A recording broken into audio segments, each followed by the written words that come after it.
Hello students, welcome to your YouTube channel let's do it.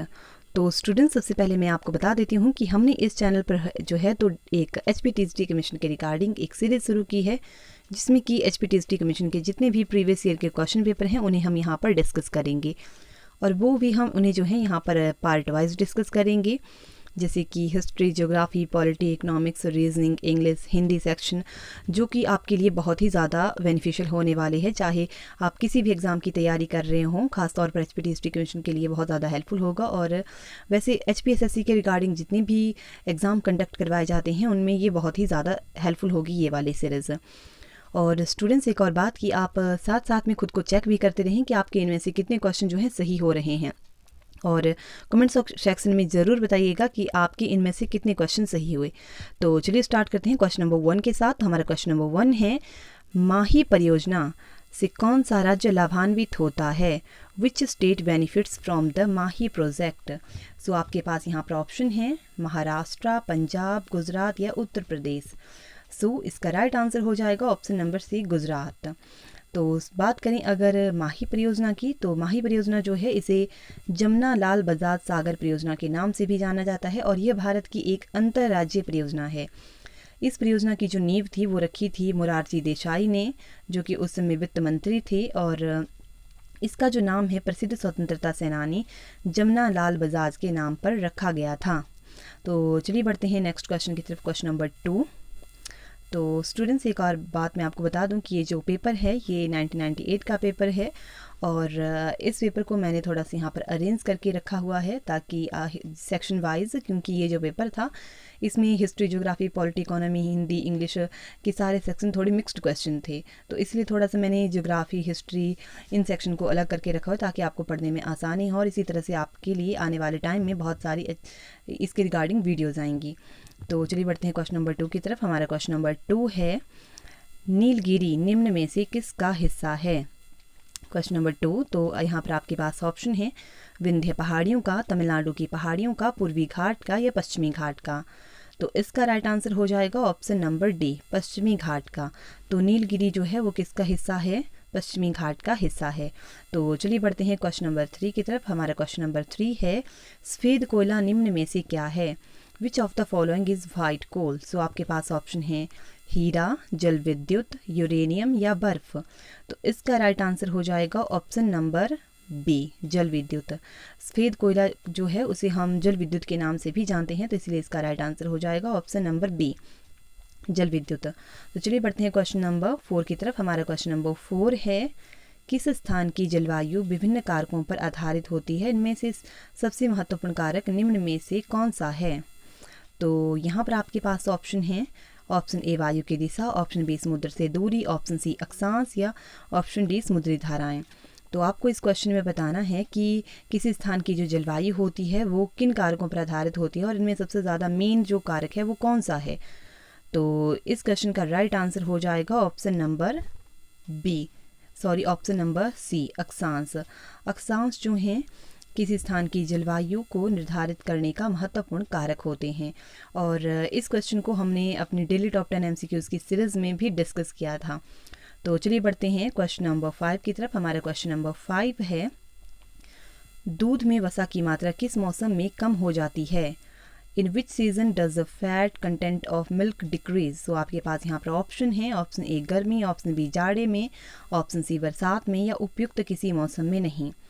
तो इसका right answer हो जाएगा ऑप्शन नंबर सी, बरसात में। बरसात में जो है दूध में वसा की मात्रा जो है कम हो जाती है। तो चलिए बढ़ते हैं क्वेश्चन नंबर 6 की तरफ। हमारे क्वेश्चन नंबर 6 है, पृथ्वी की ऊपरी परत पर सर्वाधिक पाया जाने वाला अवयव कौन सा है? Which is the most common element on the upper layer of the earth? तो आपके पास यहाँ पर ऑप्शन है, ऑप्शन ए रूपांतरित चट्टानें, ऑप्शन बी अवसादी चट्टानें, ऑप्शन सी आग्नेय चट्टानें या ऑप्शन डी ग्रेनाइट चट्टानें। सो स्टूडेंट्स, इसका राइट आंसर हो जाएगा ऑप्शन नंबर बी, अवसादी चट्टानें। अवसादी चट्टान जो है पृथ्वी की ऊपरी परत पर सर्वाधिक पाया जाने वाला एक अवयव है, अपर लेयर। तो चलिए बढ़ते हैं क्वेश्चन नंबर 7 की तरफ। हमारा क्वेश्चन नंबर 7 है, कर्क रेखा कहाँ से गुजरती है? Where does the tropic of cancer pass? So आपके पास यहाँ पर ऑप्शन है सो ऑप्शन ए मिस्र, भारत, मेक्सिको या ईरान।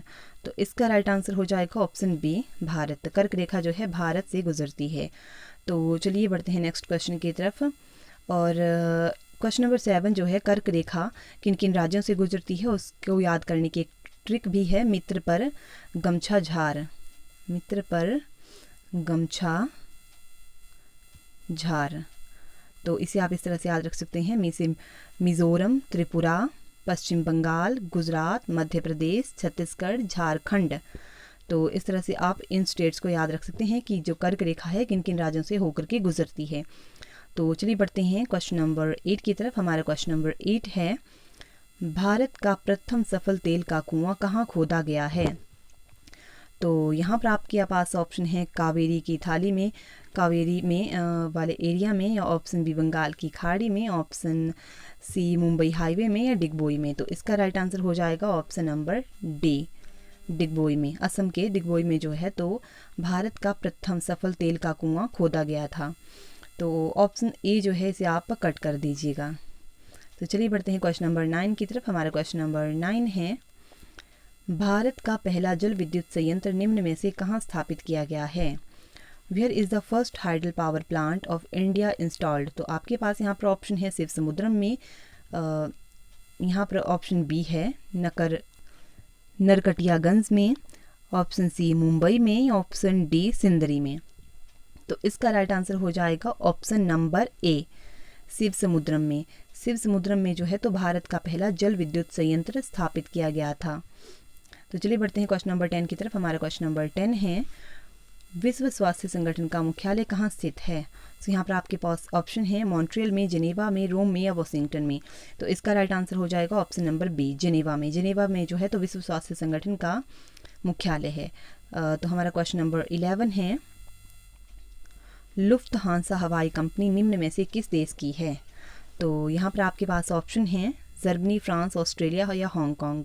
तो इसका राइट आंसर हो जाएगा ऑप्शन ए, जर्मनी में। तो लुफ्थहांसा जो हवाई कंपनी है वो है एक जर्मनी की कंपनी। तो चलिए बढ़ते हैं नेक्स्ट क्वेश्चन की तरफ। Question number 12। हमारा क्वेश्चन नंबर 12 है, लुधियाना निम्न में से कहाँ पर स्थित है। Where is Ludhiana located. So आपके पास ऑप्शन है कृष्णा नदी पर, सतलुज नदी पर, व्यास नदी पर, या रावी नदी पर। तो इसका राइट आंसर हो जाएगा ऑप्शन नंबर बी, सतलुज नदी पर। लुधियाना जो है वो सतलुज नदी पर है। तो चलिए बढ़ते हैं नेक्स्ट क्वेश्चन की तरफ। हमारा क्वेश्चन नंबर 13 है, राजस्थान नहर जिसे अब इंदिरा गांधी नहर के नाम से जाना जाता है को पानी कहाँ से मिलता है। यानी कि आपको इस क्वेश्चन में बताना है कि जो राजस्थान नहर है उसे पानी कहाँ से मिलता है, यमुना से, चंबल से, सतलुज से, या सतलुज एवं व्यास दोनों से। तो इसका राइट आंसर हो जाएगा ऑप्शन नंबर डी, सतलुज एवं व्यास दोनों से। तो चलिए बढ़ते हैं अपने क्वेश्चन नंबर 14 की तरफ। हमारा क्वेश्चन नंबर 14 है, भारत में सामान्यतः दिन का कौन सा समय सबसे गर्म होता है। यहाँ पर आपके पास ऑप्शन दिए गए हैं। तो इसका राइट आंसर हो जाएगा ऑप्शन नंबर डी, 2 बजे अपराह्न।